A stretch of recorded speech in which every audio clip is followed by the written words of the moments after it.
Caros fiéis, nós nos aproximamos a passos largos da grande festa do calendário litúrgico, que é a Páscoa da ressurreição de Nosso Senhor, e por isso vivemos esse tempo tão forte de preparação espiritual, tão rico em graças, que é o tempo da Quaresma. Falo sobre ele ainda, obviamente, buscando viver mais intensamente este tempo. O tempo da Quaresma, eu proponho a todos nós refletirmos sobre a luta a ser travada contra os maus pensamentos. E de maneira bem particular contra os maus desejos, ou chamados de desejos impuros.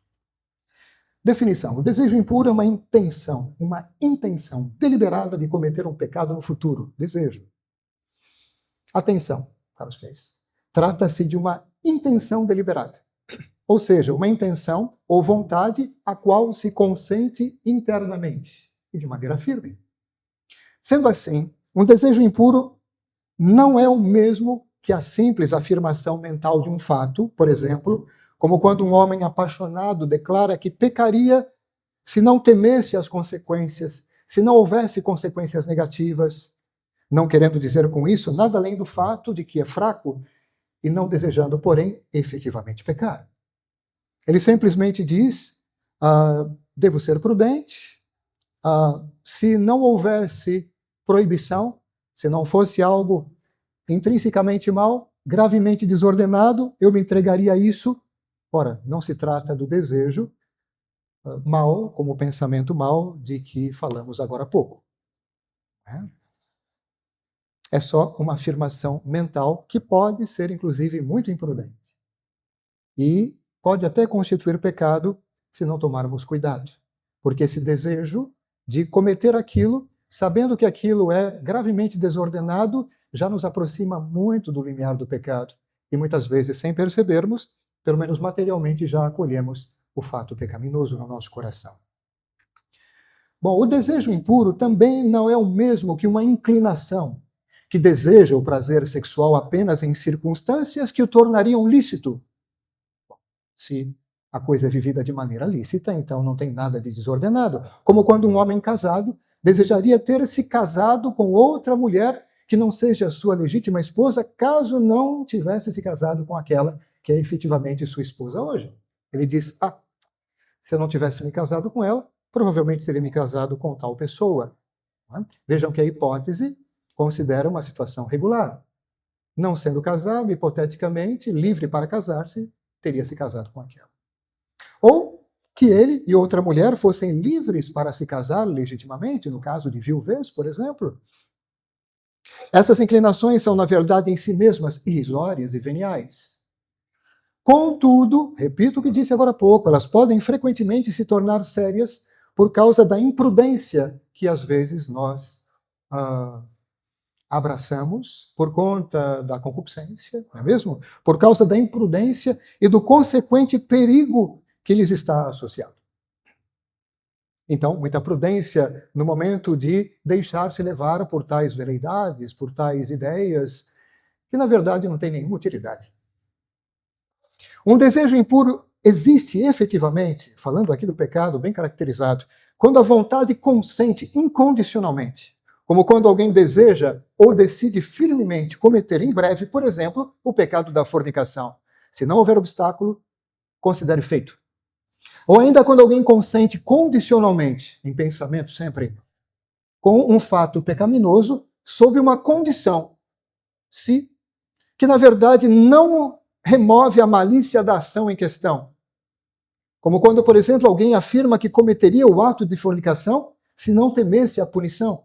Ou desejasse que a lei lhe permitisse praticar o pecado em questão, o que a lei, não pode absolutamente fazer, já que a fornicação é sempre algo intrinsecamente mal. Por exemplo, alguém que, se não fosse um pecado, mas não adianta, é algo intrinsecamente desordenado, pertence à natureza dessa coisa, ser intrinsecamente desordenado, não adianta se fazer ilusão. Trata-se, no final das contas, caros fiéis, de uma intenção de cometer algum pecado, intenção séria, decisão interior, de cometer algum pecado contrário à castidade, falando da expressão desejo impuro no seu sentido mais tradicional. Lembrando que a expressão desejo mal também pode se referir à violência feita a outras virtudes, por exemplo, o desejo de infligir um grave mal a alguém, de agredir fisicamente alguém, é um desejo mau, em outro campo. E que tem justamente a cor, a nota do mesmo ato que eu desejo. Pequei no coração, daquele jeito. Não há, porém, desejo impuro, voltando aqui para a questão ligada à castidade, em querer o que não é prazer venéreo, por exemplo, o alívio mental, espiritual ou corporal que segue a uma poluição involuntária. Repito, não há desejo impuro em querer o que não é prazer venéreo. Por exemplo, o alívio mental, espiritual ou corporal que se segue a poluição involuntária, involuntária absolutamente falando, não buscada de nenhum jeito, fora do seu propósito. Ou o que é prazer venéreo, permitido. Obviamente, no seu contexto próprio, isto é, no contexto da legítima união conjugal, segundo a ordem estabelecida por Deus. Nesse caso, tudo bem. O desejo orientado para o prazer venéreo, associado à atividade sexual, mas com a condição de que seja no seu contexto e segundo a ordem estabelecida por Deus. Que é bem lógico, não? O que é chamado de mau desejo ou desejo impuro também pode simplesmente designar uma inclinação, uma tendência a uma ação moralmente má.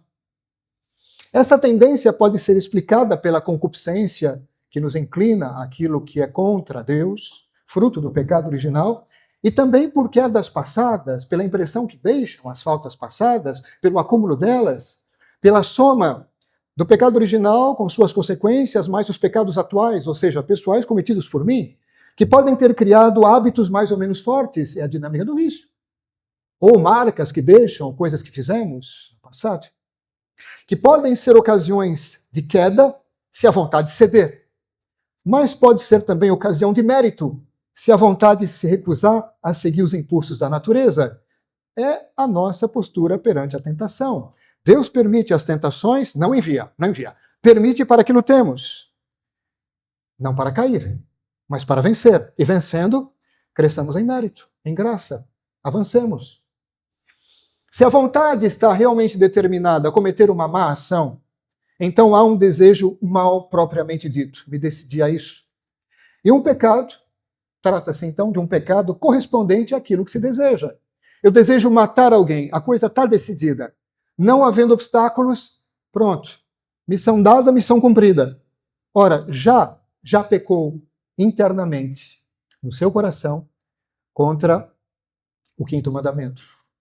Já cometeu aquele ato no seu coração, entendam? Já pecou de maneira interna no pecado correspondente à ação desejada. A gravidade dessa falta é então medida pela gravidade da própria ação. Ação a qual o ato da vontade se relaciona. Se, por exemplo, eu desejo seriamente cometer o homicídio, se eu desejo simplesmente executar um inocente, pronto, já tem o pecado interno correspondente à ação. Grave, portanto, gravíssima. Se esse desejo for realizado, basta, na confissão, acusar o próprio ato. Fiz isso. Porque é claro que houve o desejo precedente. Isso forma um todo moral.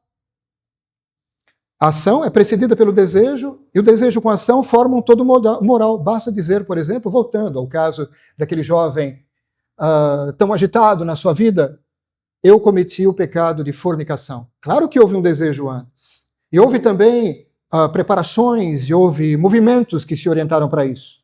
Mas isso tudo se resume num todo moral, que recebe o nome de fornicação. Se o desejo não for realizado, seja porque é impossível, ou porque a vontade se retrai, o mau desejo deve ser confessado, acusado como tal.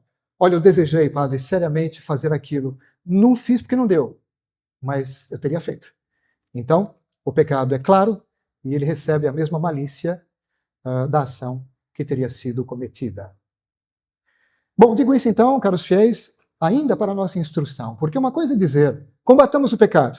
Outra coisa é saber como fazer com relação às modalidades várias de pecado. Né? Quero lembrar que como se trata, por exemplo, essencialmente de pecados internos, Lembro, repito, aquilo que disse há algum tempo atrás, com relação à estratégia vencedora para superar os pecados internos, contra a pureza, contra a caridade e também contra a fé. Sobretudo contra a fé e a pureza. A estratégia vencedora é o desprezo absoluto, desprezo da tentação. Desprezo com relação à insinuação. Assim que você percebe que a coisa desponta, nem dê atenção, não dialogue com aquilo. Despreze. E a maneira mais eficaz de desprezar significa mudar radicalmente o foco e rapidamente o foco do pensamento e da atenção para algo honesto. De preferência o mais elevado possível. Mas basta que seja honesto. Por exemplo, aquele trabalho que eu gosto tanto de fazer, aquele hobby, aquele encontro tão esperado, aquele projeto a que tenho me dedicado. Claro que isso vai ocupar a minha inteligência e os meus afetos. A concorrência, ora, é boa. Isso tudo, de fato, concorre para que aquilo ali, aquela insinuação, aquele movimento primo-prime se desfaça, se dissipe como fumaça. Essa é a ideia. É a maneira mais eficiente de vencer a tentação com relação ao pensamento interior.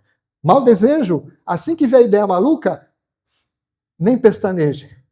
Despreze, mudando completamente o foco. Isso vale para qualquer movimento interior bizarro. Bem? E faça isso com firmeza e serenidade também, sem estresse, sem ansiedade, que, aliás, tende a nos predispor à queda. Então, seriedade e firmeza, sai para cá. Que Nossa Senhora nos ajude. Louvado seja nosso Senhor Jesus Cristo. Em nome do Pai, do Filho e do Espírito Santo.